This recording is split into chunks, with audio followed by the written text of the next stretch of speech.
All right, welcome to video 2 in this series. In the previous video, I talked just a little bit about our marketing service called Sorted, which is specifically built for mortgage brokers and accountants, and it aims to sort out your online marketing once and for all. If you haven't seen that yet, I'd encourage you to go back and check it out. But in this video, we're going to talk about the system itself, which is a 9-step system. I like to think about these steps or components in a specific sequence as well.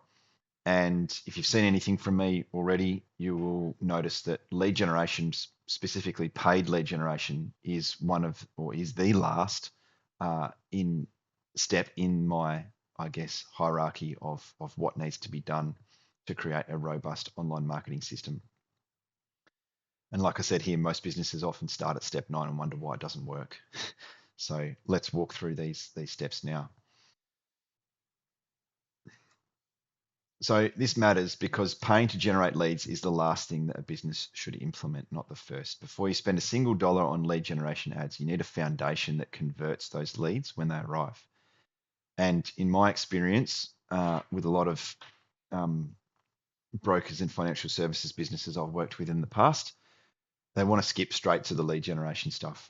And even if we solve that lead volume issue, there's typically several other issues that then crop up after that, which typically result in a business owner saying that the leads are of poor quality or that they don't want to speak to me or something along those lines, which is why I believe in this 9-step process and specifically the sequence in which these steps need to be addressed. So the steps really are to have a Google business profile. And the reason for this is if somebody is searching for a mortgage broker, Google is the first place that they're going to go. I believe in it even more so than a website. I think that you need a website, but it wouldn't be the first thing that I would tackle because I like to start where the line of inquiry starts. So Google Business Profile needs to be set up. It needs to be optimized. It needs to be done correctly. Google reviews, of course, the more reviews, the better. The higher the ranking, the better.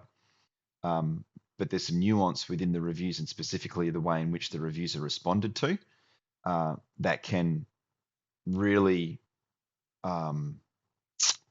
improve the business's ranking in the Google search results. And obviously you want to be in those top 3 search results for your particular location or suburbs.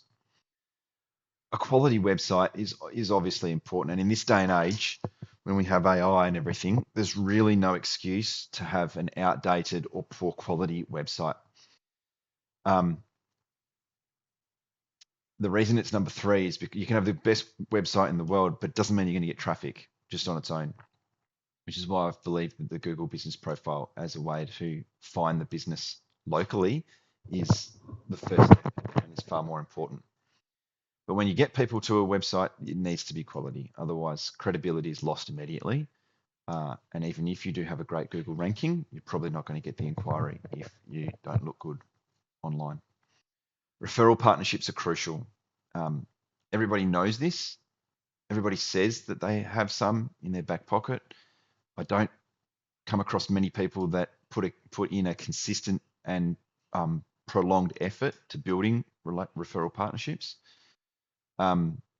either with their existing network or in step 5 with other businesses on an ongoing basis. An automated referral system is crucial.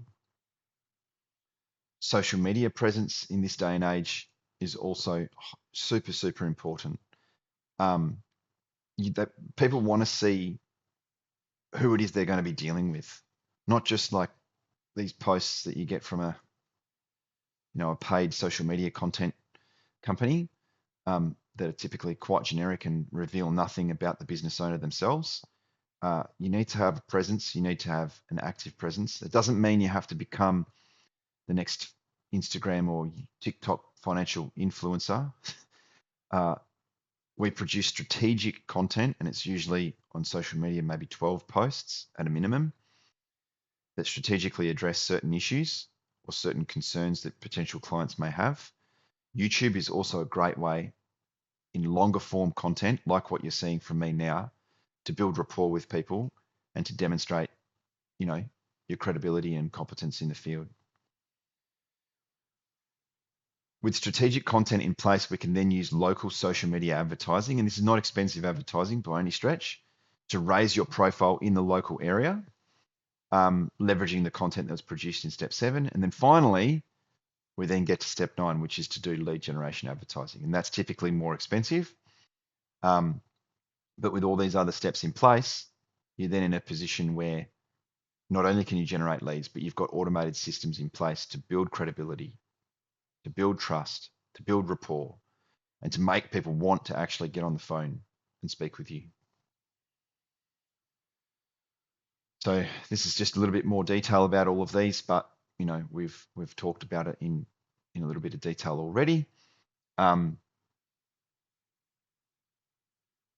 I've touched on all of this, so it's a bit self-explanatory, but yeah, we talk about the foundation, building that trust. Referrals, I think, are often probably not given the attention that they need. And the importance of that really comes to light, not just because obviously you want more customers or clients, but when you start paying for leads, maximizing the lifetime value of each of those leads and therefore customers becomes super, super important, because if you have to spend $1,000 or $1,500, for example, to acquire a customer using paid methods, and you know the client value is say $3,000 or whatever for a loan or a tax submission annually, you know, there's an ROI there, but it's not amazing. But if you have referral partnerships in place to other professionals that you can then increase that lifetime value by a few $1,000s, then the whole equation becomes far more attractive, and you've got more room to spend more money on advertising. You want the automation because you don't want to get bogged down in admin, of course. So we put in place targeted business to business outreach using email at scale, and then automated referral system where clients can come and fill out their details using a simple form, and our automations take over the rest. You don't have to do anything until you receive an email notification in your inbox saying that someone has referred this person to you. We talked about the social media presence, but what I want you to take from this video is that it needs to be strategic content. It's not just whatever you think of on a Tuesday that you think, oh, geez, I haven't posted for a while, I need to do this. No. If you like posting on social media, more power to you, go for it. But at a minimum, we need a strategic set of pieces of content in place. And then we often set up a recurring posting schedule so you can do it once and then it's done and dusted. And then we finally get to the growth layer. Like I said, last, not first. Like awareness is great. Lead generation can also be great when all the other systems are in place to support it. Advertising to a weak foundation wastes the spend, and the order is everything. Now, with our service, at completion, everything is yours. So if we do need to produce a website for you, the domain hosting and all the content is in your name. It's under your control. Your ad accounts, your automations, your SOPs. We produce and deliver SOPs specifically for your business and hand them over to you so that you can either get an admin or a VA to deal with them. Of course, for certain businesses, they want us to just continue doing what we're doing on a monthly basis, and that also is possible. But the goal is to put the choice with you as the business owner. They're running step 9 without steps 1 through 8. The 9-step hierarchy is not arbitrary. It's set for a specific reason. Each step creates the conditions that make the next one work. Leads generated through advertising, land somewhere credible, find reviews, and see an active social profile. Contact a business that looks like the obvious choice. This is what the full system aims to produce for you. And without it, if you're just running ads or you're buying leads or something, just means more people are going to see a business that doesn't yet deserve their trust. That's my summary of all this. So thank you. This one was a little bit longer, but it's the full, I guess, 9-step or 9 components of our service. In the next video, I'm going to talk about why your lead gen alone is going to fail your business and the real reason why your leads are not converting, and it's not the leads. So that video will be linked somewhere around here for you to go to if you would like to download our 6-figure online marketing roadmap specifically for mortgage brokers and accountants. There will be a link that you'll find below this video, and I'd encourage you to go and check it out. But thanks for watching this one, and I look forward to seeing you in the next video.